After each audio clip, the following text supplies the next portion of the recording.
గౌరవ మంత్రి ధర్మాన ప్రసాదరావు గారు ఈరోజు ఒక రెవెన్యూ మంత్రిగా ముఖ్యమంత్రి జగన్మోహన్ రెడ్డి మంత్రివర్గంలో ఒక బాధ్యతాయుతమైనటువంటి విధానంలో ఉండే సందర్భంలో ఆయన ఒకటి గుర్తుంచుకోవాలి. ఆయన జిల్లా హెడ్ క్వార్టర్స్ ముఖ్యంగా పట్టణ ప్రజానికం పరిసర ప్రాంతాలకి ఆయన ఎన్నుకోబడిన రిప్రజెంటేటివ్. అటువంటి సందర్భంలో గతంలో చంద్రబాబు నాయుడు గారు 14 సంవత్సరాలు ఏం చేయలేదు అని చెప్పి జగన్మోహన్ రెడ్డి బ్రహ్మాండంగా చేశాడు.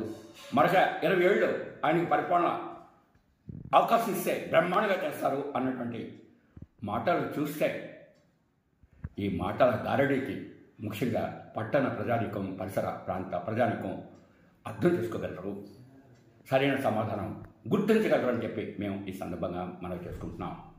అయితే మేము రిప్రజెంటేటివ్స్ ఆఫ్ పీపుల్ కాబట్టి ఒక్క మాట కోరుతున్నాం. ఈ విషయంలో చర్చ కోసం వెళ్దాం, ప్రజావేదిక మీద మాట్లాడదాం.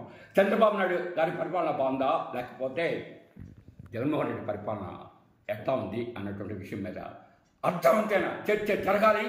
రేపు 24 ఎన్నికల్లో చర్చ ఖచ్చితంగా అర్థవంతమైనటువంటి ఓటింగ్ జరుగుతుంది అన్నటువంటిది మేము ఈ సందర్భంగా మనం చేస్తున్నాం. అందుకే మా నాయకుడు చంద్రబాబు నాయుడు గారు, అదేవిధంగా పవన్ కళ్యాణ్ గారు తమ తాలూకా ముందస్తు అభిప్రాయం కూడా తెలియజెప్తున్నారని చెప్పి మేము ఈ సందర్భంగా మనం చేసుకుంటున్నాం.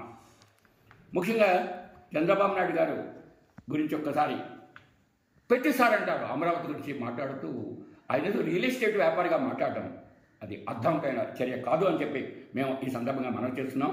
ఆయన రియల్ ఎస్టేట్ వ్యాపార లేకపోతే ఒక ముఖ్యమంత్రిగా ఆంధ్ర రాష్ట్రానికి ఈవేళ క్యాపిటల్, అటువంటి పరిస్థితుల్లో ఒక చక్కనైన క్యాపిటల్ కావాలి. ఆ చక్కనైన క్యాపిటల్కి ముఖ్యంగా భారతదేశంలోనే కాకుండా అన్ని దేశాల్లో కూడా ఈ యొక్క అమరావతి అన్నటువంటి ఒక క్యాపిటల్ నిర్మాణం అయితే ఇదొక మంచి వ్యాపార కోడలిగా, అదేవిధంగా అన్ని డిపార్ట్మెంట్స్లో ఉన్నటువంటి ఒక రీతిలో ముందుకు వెళ్తే ఖచ్చితంగా ఒక చక్కనైన నగరం అవుతుంది అన్నటువంటి విధానంలో ఆయన ముందుకు వెళ్ళారా అన్నటువంటిది ఒక్కసారి అధ్యయనం చేస్తే ఆయన ఆలోచన సరైన ఆలోచన కాబట్టి సుమారు రైతులు 33,000 ఎకరాలు అతని మాట మీద విశ్వాసనీయత ఇవ్వడం జరిగింది అన్నటువంటిది మీరు అర్థం చేసుకోవాలని చెప్పి మేము ఈ సందర్భంగా మనం చేస్తున్నాం.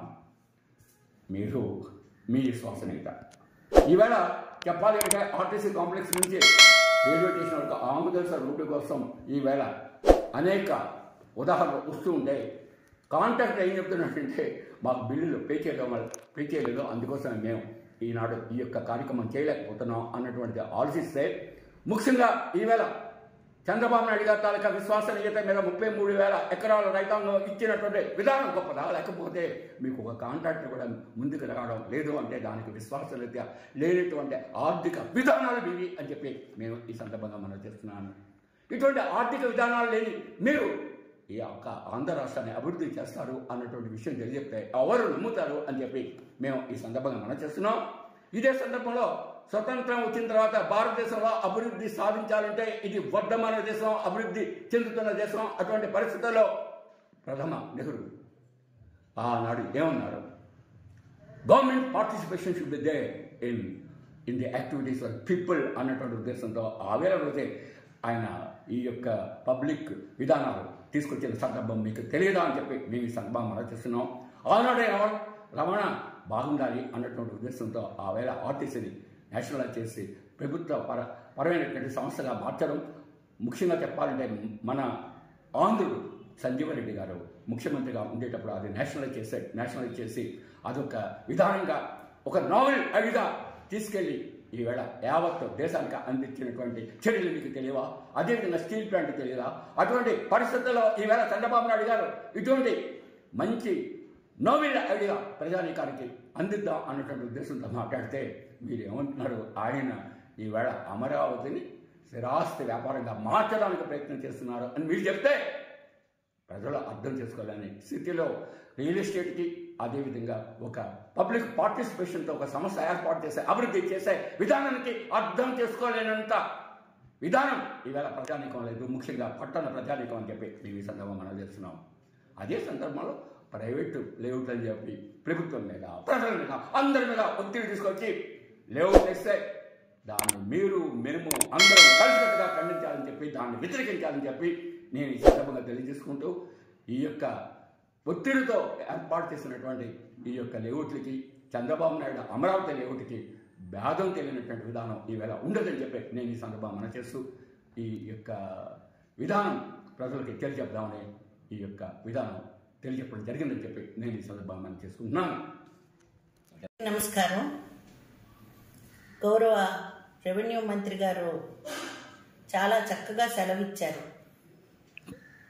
ఏ కార్యక్రమం చేసినా మేమే చేశాము, చంద్రబాబు నాయుడు గారు ఏమీ చేయలేదు 14 సంవత్సరాలు, 20 సంవత్సరాలు ఇంకా జగన్మోహన్ రెడ్డి గారు ఉంటే దేశాన్ని కూడా అభివృద్ధి చేసేసంత తెలివితేటలు ఉన్నాయని ఈయన చెప్పటం హాస్యాస్పదంగా ఉందని తెలియజేసుకుంటున్నాను.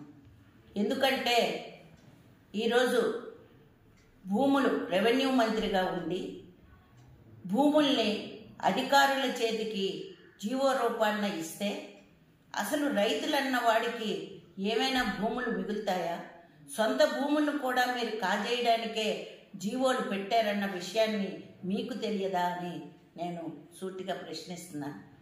ఇక రాజధాని గురించి చెప్తే, ఏ దేశంలోనూ లేని విధంగా, ఏ రాష్ట్రంలోనూ లేని విధంగా 3 రాజధానులను పెట్టి ఎక్కడ రాజధాని లేకుండా ఈ 5 సంవత్సరాలు మీరు పరిపాలించడం నిజం కాదా?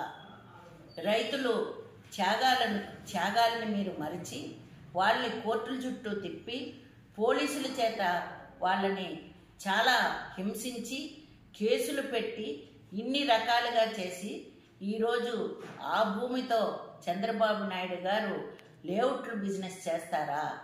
లేఅవుట్లు బిజినెస్లు చేసేవాళ్ళు, లేఅవుట్లు బిజినెస్లు ఏ విధంగా చేయాలో తెలిసిన మీరు మాకు తెలియచెప్పడం చాలా హాస్యాస్పదంగా ఉంది.